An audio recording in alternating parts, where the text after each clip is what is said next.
it's lovely to have Helen with us. Helen has got a background in TV and radio documentary making, but is also a historian, a public historian and a medieval historian. So Helen's the author of a book called Red Prince, which is about John of Gaunt, Duke of Lancaster, published last year. And she's also the co-editor of a book recently published with a friend of hers, Susanna Lipscomb, which is called What is History Now? If you're British and you do history, you know Helen's great-grandfather, E.H. Carr, because he wrote this book in 1961, which I think was an incredibly important intervention at that moment, really about asking the big question of what history is. How far is history a science? How far is it an art? What's the nature of objectivity and truth within history? Helen's great-grandfather, E.H. Carr, wrote that book in 61, and a number of people have followed, and Helen's the most recent of that in a book called What is History Now? Helen's a medievalist. She's at the moment engaged in a PhD at Queen Mary, London, and she's one of many historians that have become really interested in the question of emotions. So the history of motions, which I think is one of the really new and exciting areas of history. So Helen, let me pass you over to you, and Helen will introduce our first panel. Thanks, Helen. Thank you very much, Tim, for that very kind précis to me, when I feel like the attention really should be on all of these wonderful, esteemed academics. Welcome to our first panel, Hidden Hands, Unlocking Past Secrets. As I don't really need to introduce myself, because Tim's already done it so kindly, but I'm Helen Carr, and I'd first like to introduce our wonderful panelists. So, Verena Krebs, Professor of Medieval Cultural Realms and Their Entanglements at Ruhr University. Efi Nikita, Assistant Professor of Bioarchaeology at the Cyprus Institute.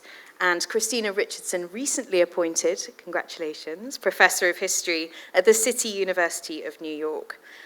So before we begin with our conversation, we're just going to hear from our panelists individually about their research, and then we'll head into the discussion.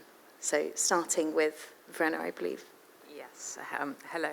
So my name is Verena Krebs, and I am a medievalist who in the past 12 years, I think, has devoted her life to looking at the Christian kingdom of Solomonic Ethiopia, which is a very large kingdom in the Horn of Africa, in the highlands of the Horn of Africa, and the embassies that the kings of that same kingdom sent out to medieval Europe in the 15th and early 16th century. Now, the going narrative in scholarship thus far was that these African Christian kings reached out to Christian Europe in the Middle Ages to acquire arms, technology, and to obtain military alliances. But what I found in the sources was, in the written sources, many of which have come down to us, was actually, no, there was an overwhelming interest in obtaining relics, in obtaining beautiful religious material cultures such as fine fabrics and liturgical objects, painters, stonemasons and whatnot, because these Solomonic kings in Ethiopia were engaged in building magnificent royal churches, which they needed to outfit and showcase their global reach, because they saw themselves as the heirs of Solomon, the biblical King Solomon, that is, who famously had objects from all around the world or the globe in his first temple in Jerusalem.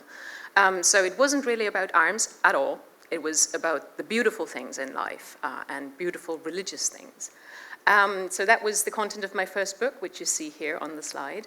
And this work really brought into focus material culture objects that have long been known in the Ethiopian highlands that thus far had received next to no attention in scholarship because they had been deemed as completely inexplicable. So I'd like to draw your attention to the image on the left, which is a painted enamel, probably made in around the year 1500 in France, and it has Ge'ez writing, so ancient Ethiopic writing, and it proclaims these two kings that you see there, one wizened and old with white hair and another one with blonde hair.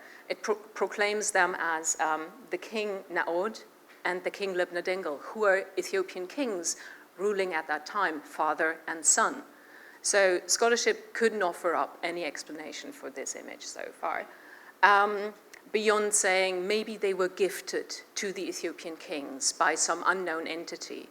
Now, having worked on embassies, I knew, well, there is just no way that these were gifts. Instead, it appears, please, can we go one slide further?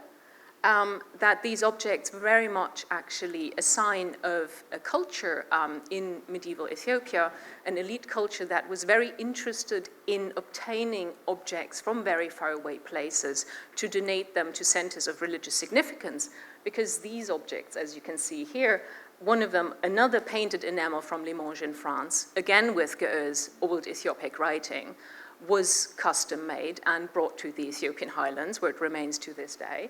The other one you see is a post-Byzantine icon from the Eastern Mediterranean, and it again has on its upper right corner an inscription saying that King Lubna-Dengel, so one of the kings of the early 16th century, donated it to an important monastery.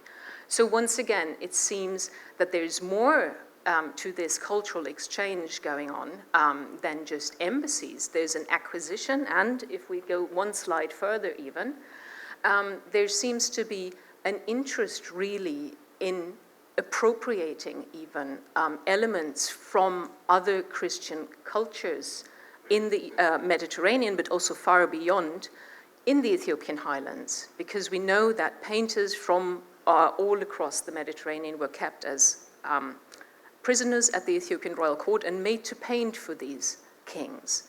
And that, I think, makes us ask questions about patronage and agency and cultural exchange, because you have an African Christian court that appears to be de facto collecting objects from abroad and displaying them for their own wealth and for their status and pedigree. Right. Thank you. Efi, would you be able to... So, hello, I am Efi Nikita, and as Helen said, I'm a bioarchaeologist. This means that I study human skeletal remains from archaeological contexts, from prehistory all the way to the 18th century CE. Can I have the slide? Thank you. So, 1 minute. Oh, here we go. So, my geographic focus, the geographic focus of my work is the Mediterranean, and especially the Eastern Mediterranean, where I have examined issues of mobility, diet, health and disease, and how these change temporally and spatially. A few years ago, I published a textbook. Oops, no, we moved faster than I thought. No, can we go back? To the first, I'm not touching anything. Okay. So, and can we go one slide back, please? Thank you. So, a few years ago, I published a textbook titled Osteoarchaeology that presents some of the key methods we use in the analysis of skeletal remains. And more recently, I prepared a series of open access best practice guides, like the one you see here at the far right, as well as a series of open access activities for children for the archaeological sciences, which include activities on osteoarchaeology, zooarchaeology, archaeobotany, and archaeological materials. The latter ones in collaboration with my colleagues at the Cyprus Institute, and that's the guide in the center. So if anyone is interested in these open access guides, if you just send an email to me or Daphne, I'm happy to send you the links. Now, can we move to the next slide, please? So I said earlier I have worked extensively across the Mediterranean. The study of human skeletal remains can rarely tell us how people died in the past, but most importantly, it can tell us how people lived in the past. So I said earlier that we examine issues of health and disease, diet, mobility, kinship, and many others. And through these, we can approach very interesting questions such as social inequality in the past, and how did it affect people? How was it embodied in past societies? Or what is the association between the biological sex, men, women, and gender, the socially ascribed roles for men and women in different societies, and many, many others. And also, Tim mentioned earlier issues of climate change. So through bioarchaeological research, we can see how different communities, societies adapted in different climatic environmental changes over the years, for example. The final slide, please. These are some outreach activities we have organized because children love archaeology and they love bones, so bioarchaeology is like perfect. But a serious issue we have to consider when organizing such activities is, of course, that human skeletal remains are archaeological material, but at the same time, they're a very special category of archaeological material because they are the remains of once living people. So there is always this fine balance between communicating with younger audiences or with the broader public the potential of this kind of research, but at the same time stressing, doing this in a respectful manner. So, and I'm happy to elaborate more on that later if you want. Kristina. Yeah. So hi, and welcome everyone. My name is Kristina Richardson. I'm a medievalist. I'm a historian of the Islamic Middle Ages, a problematic term, but I focus essentially on people on the margins of society. I think I could steal a phrase from the author Zadie Smith, in that I work on the history of nobodies. My first book was on disabled people and looking at the ways in which disabled writers wrote about their own bodies and also how they created networks of scholars who are also disabled. So just the ways in which people just basically made their worlds. My most recent book is on traveling peoples of the medieval Middle East, more colloquially known as the Roma, but also it's a broader category of people who basically did not subscribe to the values of majority society, so property ownership or settlement in neighborhoods, in cities or in rural areas. So the Roma, the Dome, the Loam, Nawar, Halab, you might know all of these terms. But I was really looking at the ways in which they created, emphasized literacy, orality, manuscript cultures, print cultures, and the ways in which this has also been left out of our understanding of, I don't know, it's not working for me. Can I go to the, okay, thank you. The ways in which they've been depicted. So at left, you see an image actually of a woman who's described in this 13th century manuscript as a traveler, a so-called Romany woman. You can see she has this very, very colorful robe, but also, her fingertips are hinted. She's looks as though she has castanets in her hands, a very colorful polka dot scarf, and an elaborate halo. But at right, and this is really what I focused on in my work, and I'll talk about today, is that traveling peoples were the earliest printers in the Middle East. So they'd been printing from the 10th century until the 15th century. And at right is an example from Fatimid Egypt, so 11th century Egypt. And you can see in the center there's, Arabic text horizontally, and then in a circle there's more Arabic, as well as, figures, designs, but very elaborate and deep crafts work.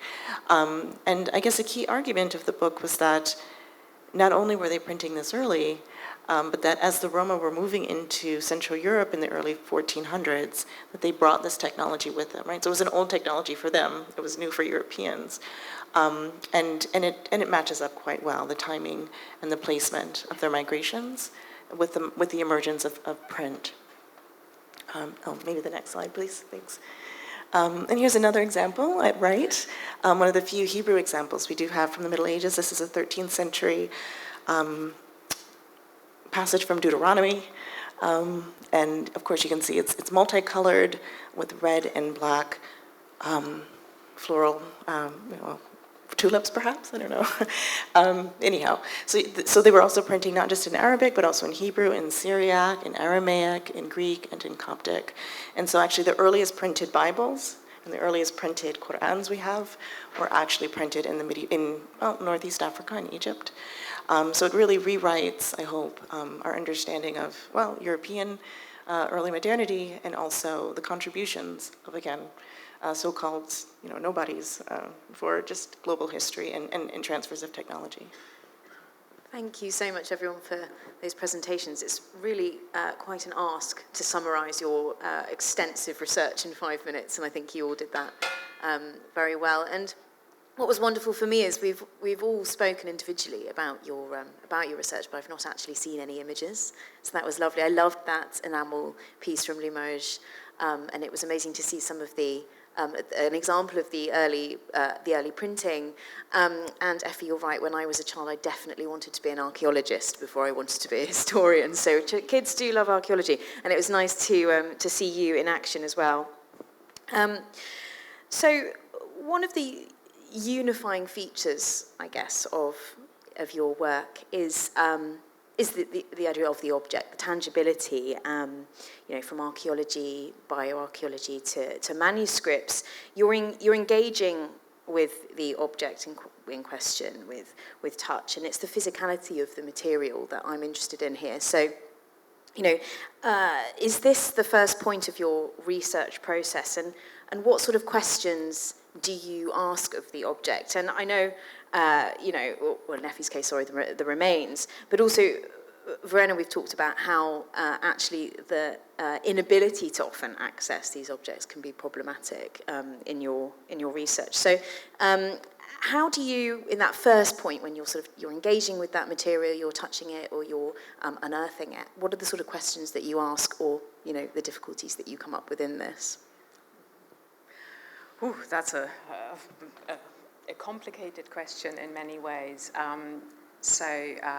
In my case, I worked on Ethiopian icons, especially of the 15th and early 16th century, and many of them are still located in situ in Ethiopian monasteries and churches, which is, of course, a thing of beauty, but at the same time, it brings, as a scholar, certain restrictions about the tangibility of objects with them, because many of these icons are kept in the holiest of holies, so they're not accessible, well, to, of course, a German white Western researcher, but even to people who are not of the clergy. There is, in many ways, a way that you need to find ways to approach these objects. At the same time, of course, research does not exist in a vacuum, and there is a huge body of photography and of records.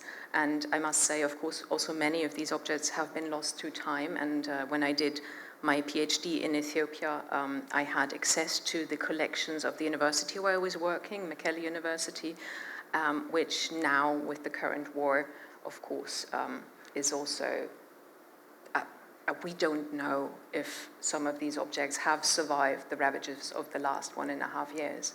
So it is, of course, a tricky question, but at the same time, it also, I think, emphasizes the importance of these digitalization projects that have taken place over the last decade, especially. Yes, I think all historians are deeply grateful for the digitalization of, manuscripts and all sorts of records. It's fundamental, really, especially, in the last couple of years when we've not actually been able to get into archives. All of that's fantastic. Kristina, how do you feel when you're presented with an object, or one of these manuscripts that you're looking at? What sort of things do you look for? That's interesting. I mean, if I think of the printed manuscripts, I mean, what has been very interesting is that they've been, not much has been known about them. They've been pretty undervalued. I did go to one archive in which, someone just had in a box, just all of these prints thrown into a box, and they just dumped them onto a table. and you could see that there was no real attempt, there hasn't been historically an attempt to really make sense of them. So a lot of anxiety, right, about kind of how these have been preserved or not preserved. But when I do look at, I mean, there's so many layers to a manuscript or a printed text. I do look to see if there are marks, if someone has written something on them, and often they have, it gives a sense of how they've been used. If there's maybe a prayer in the back of a printed text or a name. I smell it, smell the paper. I mean, you can smell smoke, you can smell mold more often, but also to get a sense of the history, I think I start with the smelling. But also, just the size, the color. It's really a massive experience. I don't know how to really capture it, but I really look for signs of use, folds and patterns of the folds, what that could have meant, like how tiny it had been folded, and maybe it had been worn in different ways. So I think I try to sense the user and the maker, if that makes sense in the work. Yeah, that makes a lot of sense, and I haven't really thought about smelling a manuscript. I think I might turn some heads in the National Archives when I start sniffing some of the material. You can see if there was like a pipe smoker, and if it was held by someone or if it was by a fire. I mean, you can really still sense a lot from the past. It's fun. And Efi, obviously, for you it applies to human remains. What is that? What is the process for you when you're unearthing it, and what sort of what sort of questions do you ask, and what does that look like? I'm just trying to sort of imagine what it would be like for you when you're actually in the field and you find these remains. So let me start by saying, if you can smell anything in the tomb, it's not good. So sniffing is not one of our methods. So it's a different process when you excavate, of course, or when you work with an already excavated collection in a museum. During the excavation, it's a very different sensation, and I suppose for every archaeologist it's different, the discovery of anything, but let alone a human being from the past. But what I would like probably to take the opportunity to discuss, or at least to touch upon here, is following on what Verena said, where she talked about the inaccessibility very often of material, and also the importance of working with already available material. That with human remains, I have been lucky because in the countries where I work, in Greece, Cyprus, and North Africa, archaeological skeletal material is considered archaeological material, and legally it falls under the same regulations. However, there is a very, very serious discussion worldwide regarding, and as far as I know, in Israel as well, there are laws restricting the study of such material. And there is increasing stress to work with stakeholders and descendant communities. Of course, in different parts of the world, this can mean different things, towards managing an ethical study of such remains. But also, in our case, there are several skeletal collections, huge skeletal collections in museums worldwide, and we now have also the same ethical issues there. Because even though these have already been excavated and they have been extensively studied, there is the issue of how ethical was the creation of these collections when it happened, because very often they represent disadvantaged groups, marginalized groups. So there is also a long discussion about repatriating these remains, to go back to what Tim said, etc. So, but it is a very important study, and just touching on what Kristina said, the kind of information we can extract, as I mentioned earlier, is really, really important. We can see demographic patterns, health and disease patterns, we can see the social structuring of the past, and of course, when you put that in its broader historical and sociocultural context, the human skeleton can reveal really key information that is inaccessible through other lines of evidence. Yeah, and that leads on to my question for you, is, yes, what do you specifically look for in bones? And you've mentioned things like age, cause of death, and the context of a person's life.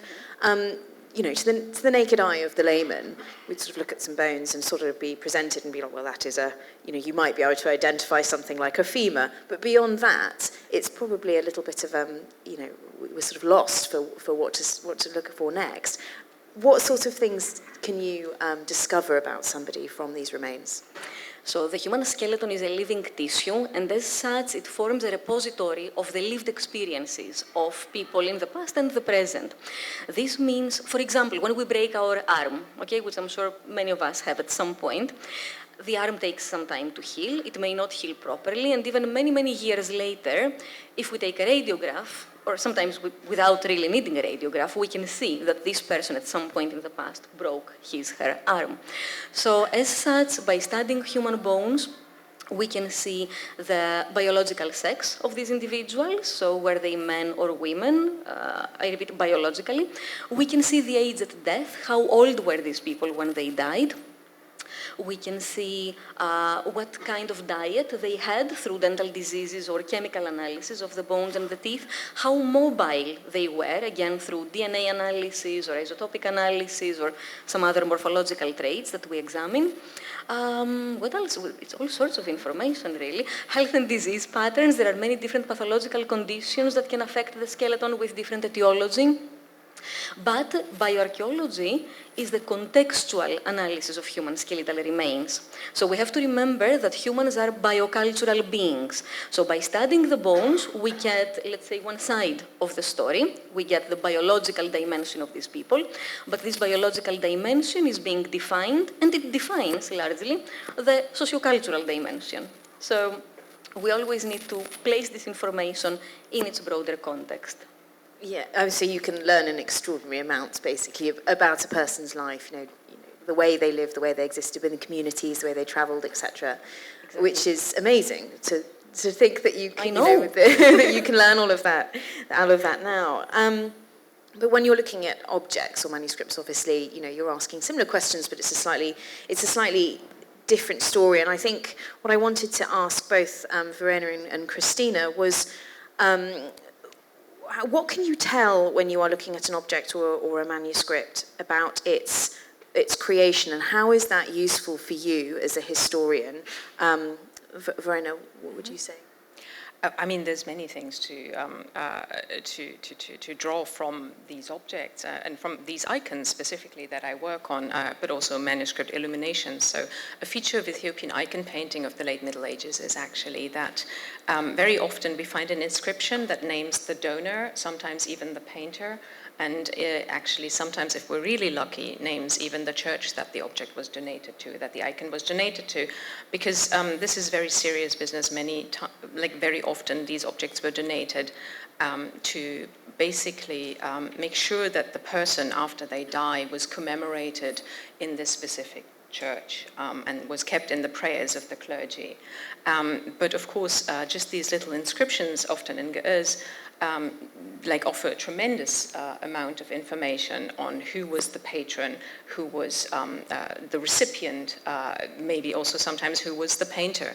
Although there is an ongoing myth that, in medieval Ethiopia, painters did not sign their objects or did not sign their icons until one of the captive Italians at the Ethiopian royal court started introducing the practice. But I could show in my research that that's actually not the case, that this is an ancient practice, because, of course, there is something holy in not just naming the patron, but also the painter saying, I, the monk XYZ, painted this image, please keep me in your prayers. So there's a religious aspect here that is very strong. So that is something we can work with. Then, of course, stylistic analysis. There's all of the context. And, of course, cooperating with the local clergy, because, as I said, there are very many icons that are still in situ, and oral history passed on from the monks, because many of these monasteries do date to specifically this time that I'm looking onwards. Interestingly enough, matches the written records that have come down to us. And of course, there's also written records that are preserved in Europe through travelers, and because many of these Ethiopian embassies that got sent to Europe were interviewed, to put a modern term on it, by Italian authors in the 15th century. And we find these hidden nuggets of information, for example, the information that traveling foreigners, especially Latin Christians from Italy, found themselves detained at the Ethiopian royal court and were put to work as painters. So that's an interesting pattern to see there as well. And we can also see it in the objects that have come down to us. The interesting thing, I think, or the important thing to acknowledge here is, of course, the role of patron and painter, because in scholarship it has long been told that there's this narrative of foreign Italian master painters coming to the Ethiopian court and transforming Ethiopian art.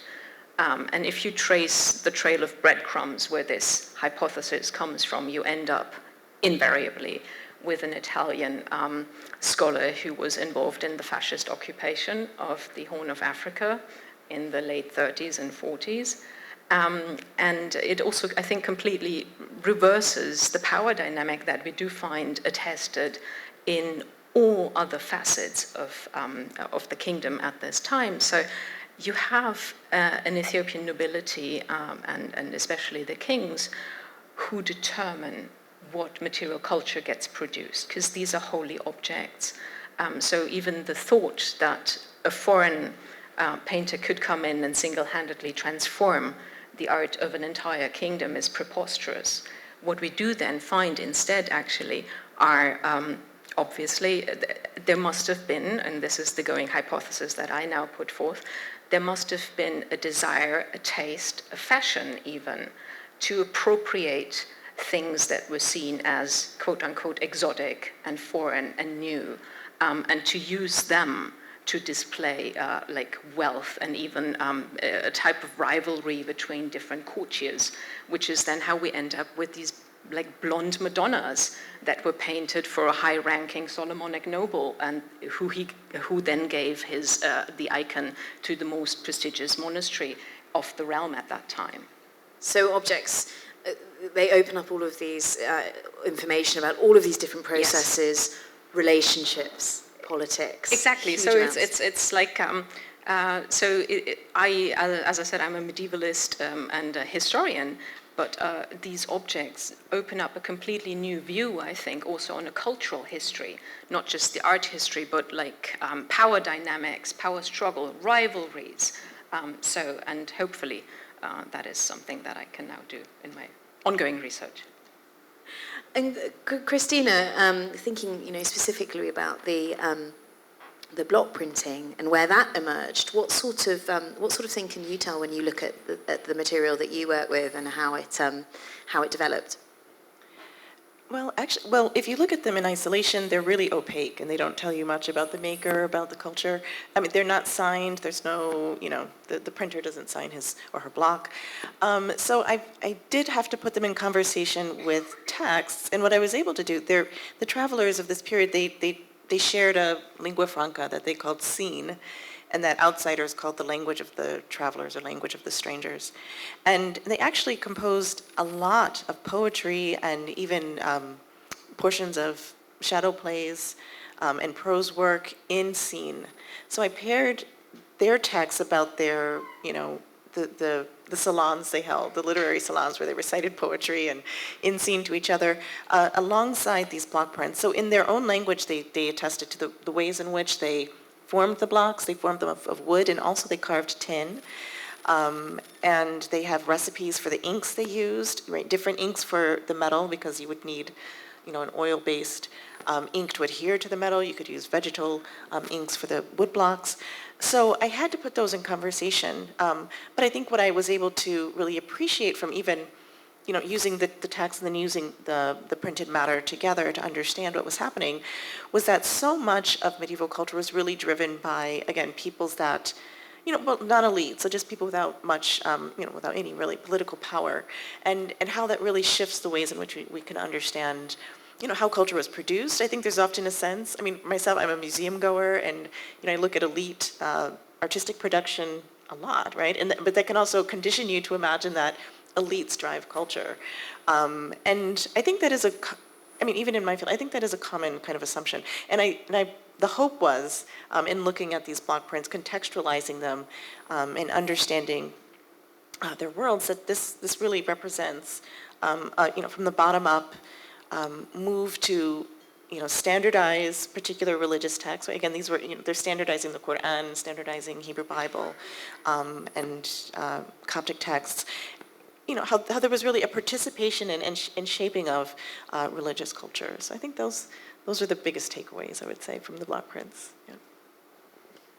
You all work on, individual areas and you have your individual expertise, but one thing that does connect you is the study of itinerant communities. So Efi, you've worked on the movement of people across ancient Greece, and Kristina, the Romani travellers, who you mentioned earlier, they moved east to west, and then Verena, the Solomonic kings in medieval Ethiopia, were making connections with the Western world.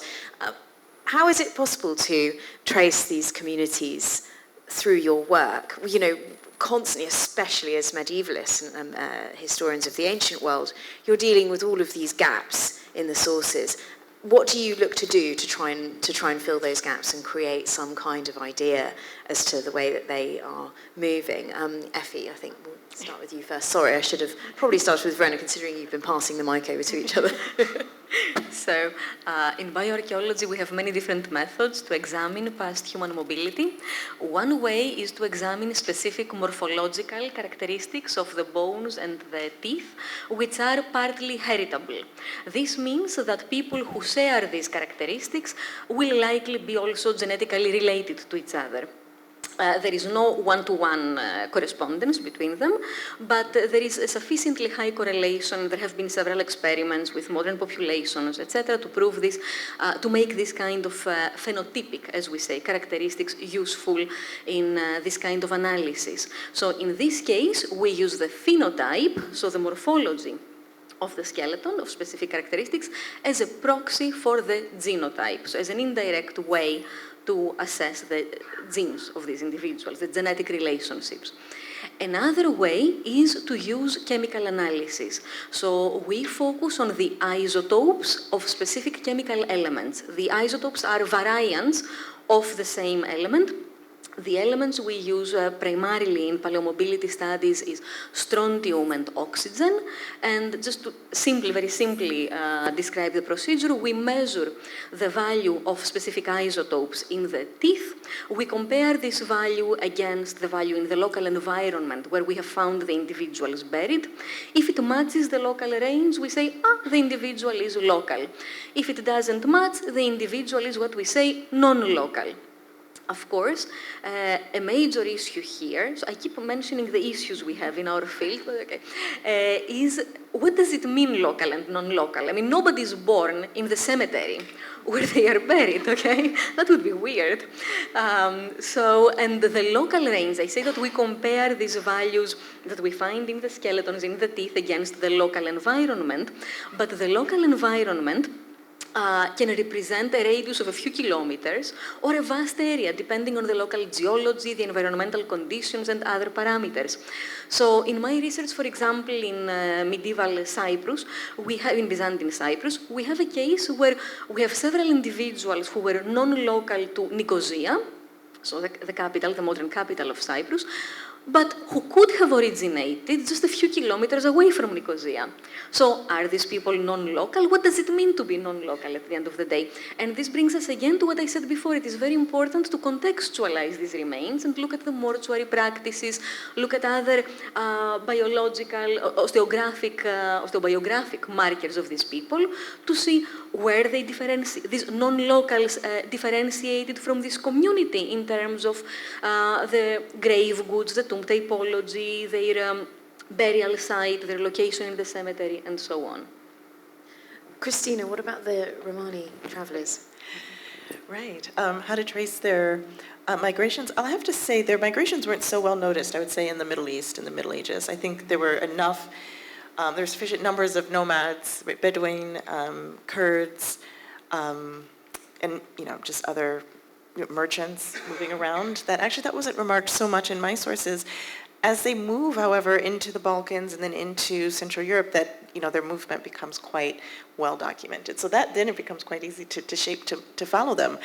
I will say in the Middle East, however, although a number did move around, they certainly did move with the pilgrimage, right? They went with the pilgrimage caravans to Mecca to sell the amulets that I've shown you. And they also went to Jerusalem to sell amulets. I mean, they were just selling everywhere. But they also did settle a little bit in urban neighborhoods. So in every major city of the medieval Middle East, there is a neighborhood called, the Quarter of the Strangers. So Harat al-Ghuraba in Arabic.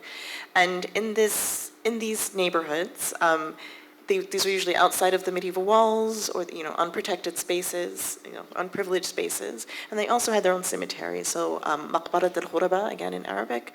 So you find that in Cairo, in Aleppo, Damascus, Fez, Granada, throughout, Islamic hit spaces. So in that sense, we can see, there have not been osteoarchaeological investigations, although that is a dream. I hope I live long enough to see that happen, of their medieval burial grounds. But so we can see where they have lived, where they have buried their dead, and we can trace migrations across North Africa into Spain, into modern Spain, and then again through the Balkans and up through Italy and into Germany. So thankfully there have been ways to see how they have moved. That's wonderful. And Verena, we've talked about how these Solomonic kings were making connections with Western Europe. Were they actually travelling as well, or were they more of a sort of, were they more there more stasis? Well, I mean, two things. Like the Ethiopian royal court of this time was an itinerant court because it's a highland realm that is actually really tricky to govern from its geography. But I mean, who I actually traced in my research, particularly for my first book, were the Solomonic ambassadors to Latin Europe.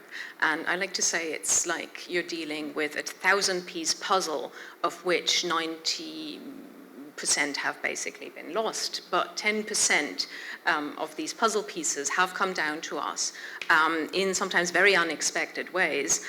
So for example, we have many texts in European languages because in European archives, like for example, Senate resolutions or letters sent from one person to the other mentioning an Ethiopian ambassador that had come and brought 4 live leopards. So we can actually sort of infer that this embassy must have been more than just one single person, because you do not schlep 4 live leopards from the Horn of Africa all the way to Venice by yourself. That also allows us to infer something about the financial backing, because it is it's a resource-intensive endeavor, right?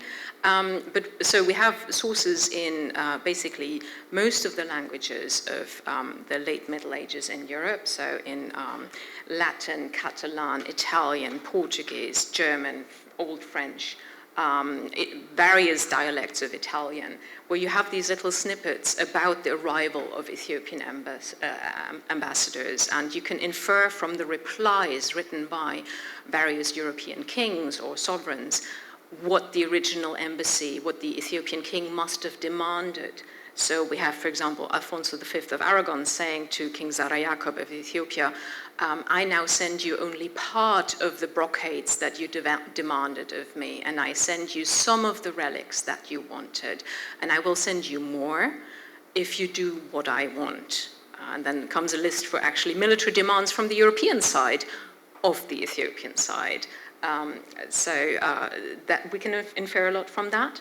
So, but there's of course also texts written in Arabic in Egypt, and there's Ge'ez texts from the Ethiopian highlands themselves, where, for example, the same embassy where these 4 live leopards were being sent to Venice in 1402, we have a Ge'ez text from Ethiopia that actually gives us a view on how this embassy came to be by saying that 2 Italians were picked up by scouts in the Ethiopian highlands as trespassers. So these strangers were brought before the king, the Solomonic king, who wanted to verify if they were even Christian and what they were doing in his realm, because they were trespassing. It was then determined, okay, they were Christians. And also they told him a story to confirm their Christianity about the piece of the true cross that had been found by St. Helen and had been divided into little pieces and brought to all of these courts in Europe. And then the Ethiopian king Dawit actually, according to this Ge'ez text, says, oh, I would like to acquire one of these pieces of the true cross for my realm. And we know that then one of these men appears 7 months later in Venice with an embassy from this same King Dawit. And according to the Ge'ez Ethiopian text, we know that he also reappears back in the Ethiopian highlands a year later with a piece that was understood to be a piece of the true cross, and cartloads of other objects. And it was a resounding success and kicks off up to 12 embassies over the next couple of decades. I think what's wonderful about speaking to you all, particularly about this, is that I think previously there has been a consensus that these communities, global communities, didn't really move around. And actually what you're doing is completely overhauling that and saying they absolutely did. And I think, it's amazing how you are able to look at these manuscripts and these objects, but to be able to garner this understanding, and I know you mentioned a letter, to be able to garner a wider understanding of these communities, what their processes, what their lives were like, how they moved around. What other material do you look at to sort of overlay alongside these manuscripts and these objects? What's available to you? Because talking about medieval communities, there's not exactly an extraordinary amount of information that is available to you, but or is that wrong? Is there actually a lot more than we might imagine? That's mostly just for Verena and Kristina first, if you wanted to carry on. So I said before that research does not exist in a vacuum, and many of these sources as pertains to these Solomonic embassies to Latin Europe have been known and have actually been edited for more than 100 years. The big challenge, I think, is because they're dispersed in archives basically from Lisbon to Addis Ababa, in putting them together and sort of connecting the dots and identifying, for example, that there appears to have been, so I was doing my PhD also at the University of Constance in Germany, on Lake Constance, which was the site of the famous Council of Constance, which ended the Western Schism.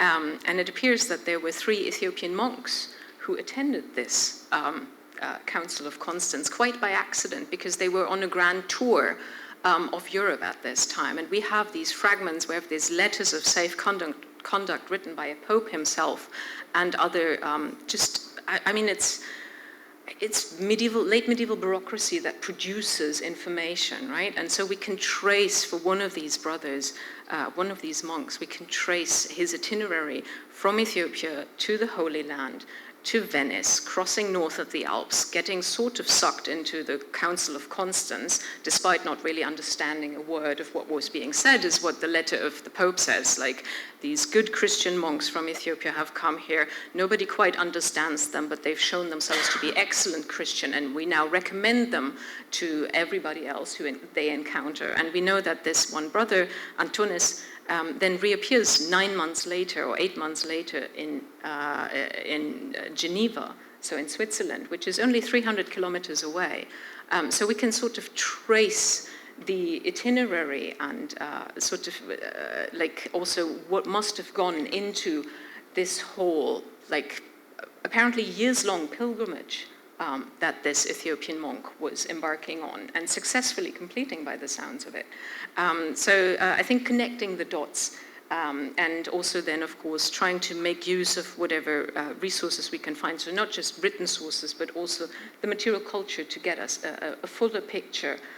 Because, for example, these objects that were brought from Europe back to the Ethiopian royal court, I assume, were very much transported in the luggage of exactly monks like Abba Antonis on their way back to bring them as gifts to the Solomonic king, probably. It's that wonderful feeling as a historian when in these sources and the archives a name sort of reappears again and you start to go, it's like this sort of golden nugget moment, isn't it? Kristina, what other sources do you look to, I suppose, create a wider picture for your research?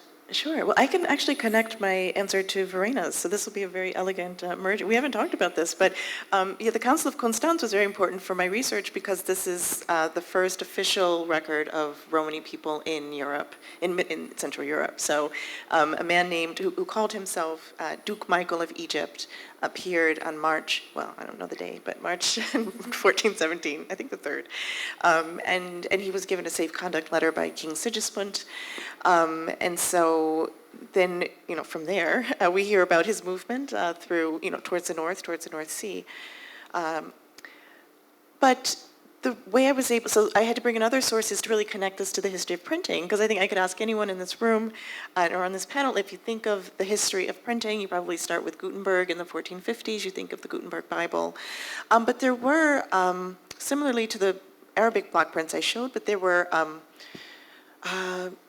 images of Catholic saints that were printed in, at the same time that the Roma were arriving in the same spaces. So from Constance along the pilgrimage route, along St. Jacob's Way, towards the north. So Nuremberg, outside of Munich, like little tiny towns, like Bad something, Gilsenbach, I don't know what it's called. And then just little towns off the main roads and cloistered communities, we see the emergence of prints there. We also know from other sources that Duke Michael of Egypt and other sort of Romani royals who were moving through the region were claiming to have been Muslims who had flip-flopped in their faith, Muslim to Christianity, back and forth, and because they had not been constant in their faith, their bishop had ordered them to wander for 7 years in penance. So they styled themselves as, repentant and penitent Christians. And so I think this also gave them access to these cloistered communities, and so not a coincidence that they actually the prince emerged there, but also I had to look at the earliest attestations of Romany in European manuscripts. Actually, in the Bavarian State Library in Munich, there is a manuscript from a monk from outside of Munich, Johannes ex Grafing was his name, and he apparently had a Romany informant, and his informant gave him, the Romany words for certain, Latin terms, and so he had these bilingual lists. But what is interesting is that, and he also had other informants. He had Czech and Polish and Cuman informants, not just Romany. But for the others, he asked them, about prayers, say the Ave Maria, Pater Noster, and so he has those. But for the Roma, he didn't. He had no Christian terms, only astrological terms. It sounds, very mundane, but the fact is actually in the Middle East, astrology seemed to have been their faith. It wasn't just a gimmick on the streets for selling amulets. It was also their orientation to the universe and the world. So he seemed to have, so that this monk was in close conversation with Roma, perhaps for conversion reasons, but that there were these close connections between them, I think is pretty well attested, but overlooked because I think the more carnivalesque aspects of the Romany arrival, right, their performances and markets and the fortune telling and the music, I think captures our imagination far more than their quieter moments as they were migrating along pilgrimage routes. So yeah, I had to really look at maps, again, early Romany texts in Latin manuscripts, the imperial register of King Sigismund and records of the Council of Constance, but all of that came together to really, give a sense, that there was something happening, right, in southern Germany at this time that was pretty significant. It's a huge amount of travelling that you have to do to try and get all of these sources together, isn't it? It's sort of, speaking to you, it's sort of travelling to various destinations across the world to try and garner this understanding of these communities. Efi, sort of on the concept of looking beyond the actual, the object, or in your case, the bones, what do you look for, obviously, inside the grave, but what about outside the grave as well, or other historical sources, in trying to recover evidence about these past lives? Do you find an intersectional approach is helpful to your research, or do you think that they're more mutually exclusive? It's actually essential. So, by definition, bioarchaeology is the contextual analysis of human skeletal remains. I said earlier that humans are biocultural beings, so we should always examine human bones in association to the mortuary record, the broader archaeological record, if we have a settlement nearby that we can associate with the settlement, for example, the historical record for more recent periods, and so on. Let me bring an example to illustrate this, okay? So, let's say that we have excavated a cemetery, and we have a cluster of tombs that are more elaborate, and they have all these exotic grave goods, and the rest of the tombs are just plain pits with very basic, if any, grave goods. So our assumption immediately is that, here we have the elite and the commoners, the rest of the people. But we know that the dead don't bury themselves. They are buried by the living. And we know from post-processual archaeology that people have agency. They are active agents, and they can modify their identity, and they may choose to present a certain identity for whatever reason. So this is where osteoarchaeology comes in as a very important complementary line of evidence. Did the elite people indeed have a better life? Did they suffer less from infectious diseases, for example? Did they have a more balanced diet? Did they have less mechanical stress? Were they involved in less heavy daily manual labor? And so on. Now, sometimes I hear in outreach regarding bioarchaeology that bones don't lie. That's a lie. So as Dr. House said in that series, Hugh Laurie, everybody lies. So there are many important biases in bioarchaeology as well. For example, let's take another example now. We have a cemetery again. Oops, sorry for that. It's okay. And we have a group of skeletons that has really pronounced evidence of infectious disease, let's say tuberculosis or treponemal diseases. And there is another group of skeletons that are in pristine condition, no evidence of disease whatsoever. So again, our immediate assumption, I guess, would be that, hey, these diseased skeletons were in a really bad shape, they had a really hard life, these were very weak people who died of this disease, whereas these people over here, who have no sign of disease, were really healthy. But these are diseased people in both cases. They're not the living people.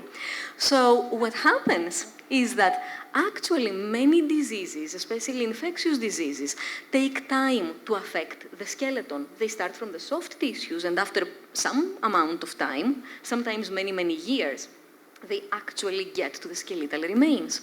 So the people who have this really pronounced evidence of this disease may have actually been the really strong people, the people with the strong immune system who managed to survive for long enough for the disease to actually do this to their skeletons. Whereas the other group of skeletons with no sign of disease may have been people who were so weak that the moment they got affected, shortly after they got affected, they passed away. So this is a very important just an example, but of a pretty distinct bias that we have. It's part of what we call the osteological paradox. And again, this is one reason why it is so imperative to examine the biological data, the skeletal data, in association with historical information, mortuary data, other lines of evidence, etc. So more specifically, sort of going into some of your individual research, Kristina and Verena. Kristina, your study of block printing has demonstrated that the practice was introduced to the West by Eastern Roma communities, opposed to this accepted belief, which you've already mentioned, the Gutenberg Bible, the accepted belief that it was Johannes Gutenberg with the printed press. How has this discovery shaped the stories that you then go on to tell about Roma people and specifically as well the literary communities in the late medieval East? Well, it changes so much. I have to say, I think one feeling that comes out of the work is just constant astonishment that, and also the feeling that it didn't know anything for a long time. But I think in the Middle East, it certainly tells us that maybe how we imagine literacy, who possessed it, who, taught their children to read or write. I mean, that we need to maybe expand the definition of literacy and also include orality and very sophisticated oral cultures in all of this. As for how it shifts, this work, as you've said, is on the edges of Europe and the Middle East, and how it reshapes that history for me is, first let me say, Gutenberg did, his invention of the printing press was, extraordinarily significant. I just think it needs to be told within the context of, these earlier print traditions, and even before the Roma, the East Asians, of course, East Asian Buddhists, initiating, as far as we know, printing on paper at least by the 8th century. Sure, he's celebrated, isn't he? And whereas then you're sort of saying, actually, we need to have a wider understanding of this. Yeah, absolutely. I mean, I think, I teach a course called Printing Before Gutenberg. I have wonderful students in that course. But when I tell people I'm teaching it, they're like, well, what was there? And I think, we also it helps me reimagine, and my students too imagine, these constructions of civilization and uncivilized people, and who brings civilization to whom. There's generally not a sense, even in our just collective imaginations, that so-called hordes of people, right? If we think of the refugees from Ukraine or from Syria or from Afghanistan, Iraq, whatever the reception is, there generally is not an assumption that they can bring anything worthwhile, right? There can be tolerance of them or rejection, but that there might be a technological advance brought is sort of not there. And for historians, that didn't exist either. So maybe just to reimagine, who possesses something, right? And how that can work. As for how that transforms European early modernity, I think this is where a lot of public interest has been in this work, because again, as the Roma were moving northward from Constance to the sea, they passed through the city of Erfurt, where Gutenberg at that time His biographers say that he was in his second year of university at Universität Erfurt.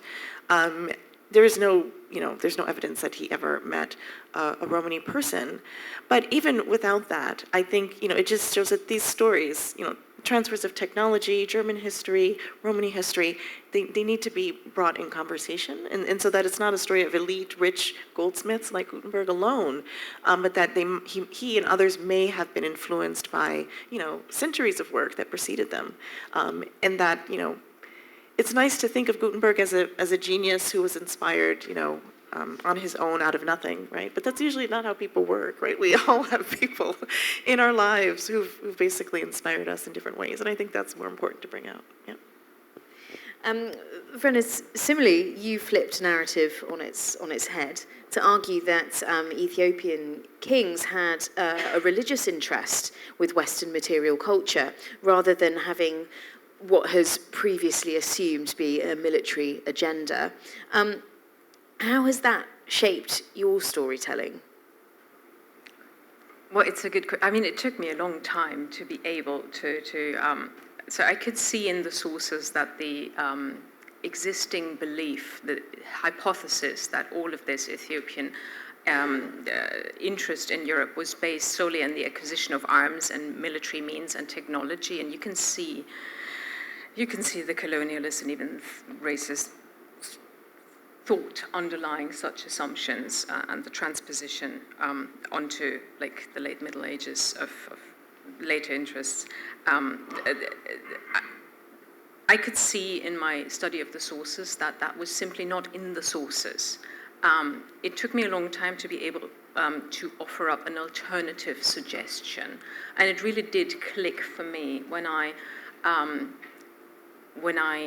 was able to relate these embassies that were being sent out with the local building projects and developments and the ways in which Ethiopian kings were very much trying to style their claim to the throne and justify their claim to the throne by saying that they were the true descendants of King Solomon in the Bible, and that because they had this heritage, because Solomon had a son with the Queen of Sheba, that was then the king of Ethiopia in the Ethiopian conception, they, in a way, to reinforce their local claim to the throne, had to engage in this process of sending out embassies like King Solomon had done and acquire these objects from very far abroad, to reinforce, once again, their local claim to their local populace. That was something that took me years to bring together, but I think it does two things. First of all, in a way, it provincializes Europe because these Ethiopian embassies to the Latin West were a side effect of local Ethiopian political policy. And yet they had been, for the longest time, sort of seen as something that European kings did, reaching out to this Northeast African realm.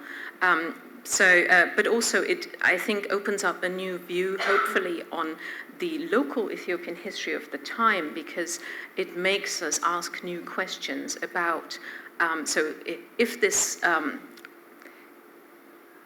this drive to really showcase their claim of Solomonic kingship was so strong, they sent out dozens of embassies to the Latin West. What other actions and what other sort of political reforms and the way texts were transformed or developed or written and the way history was written in the Highlands, how much was that then driven also by this policy of reinforcing this claim of Solomonic kingship to show that they were the true just heirs and had the legitimacy to rule this large kingdom.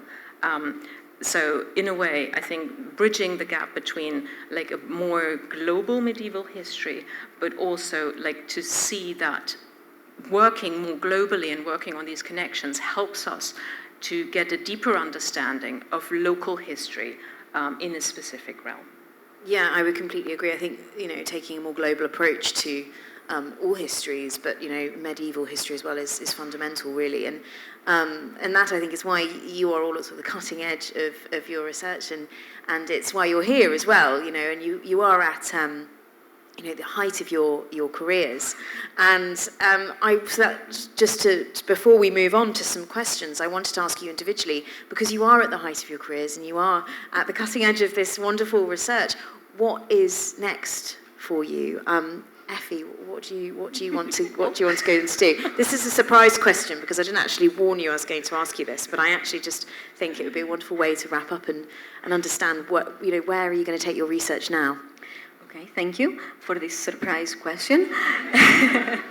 So, I stressed repeatedly earlier the importance of contextualizing our analysis, but in reality this is something that I have been doing rather superficially so far, to be honest.